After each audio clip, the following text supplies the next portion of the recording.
ফেনী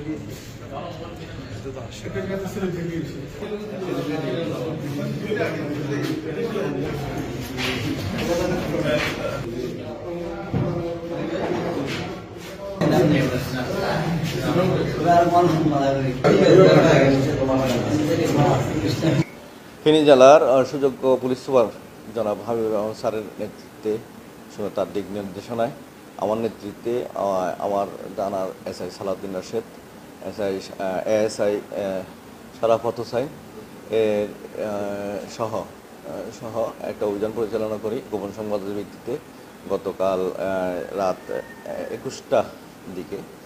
তো ইয়ার সামনে পৌরসভা মাইক্রোস্টেনের এখানে সংবাদটা ছিল যে আনোয়ার হোসেন নামে একটা লোক 2টা বস্তায় করে গাঁজা আনতেছে।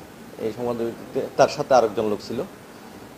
তো আমরা অভিযান পরিচালনা করি মাইক্রোস্টেনের, সে মাইক্রো ভাড়া করতেছে, এই মালটা চট্টগ্রাম নিয়ে যাবে। তো মাইক্রো ভাড়া করা অবস্থায় আমাদের লোক চারপাশ থেকে ঘিরে রাখছে। যখনই সে সিএনজি থেকে নেমে মাইক্রো ভাড়া করতেছে অবস্থায় আমরা তখন তাকে ধৃত করি।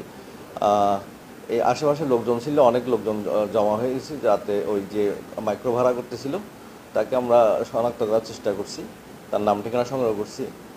এই ব্যাপারে একটা মামলা রুজু হয়েছে। প্রায় 30 কেজি গাঁজা, প্রায় না 30 কেজি গাঁজা, 10টা প্যাকেটে 30 কেজি গাঁজা, একটা প্যাকেটের ওজন 3 কেজি, মোট 30 কেজি গাঁজা উদ্ধার করতে সক্ষম হয়। তো এই ধরনের অভিযান আমাদের চলমান প্রক্রিয়া, আমরা অভিযান অব্যাহত রাখবো। মাদকের সাথে আমাদের জিরো টলারেন্স, মাদকের সাথে আমাদের কোনো সম্পর্ক নেই।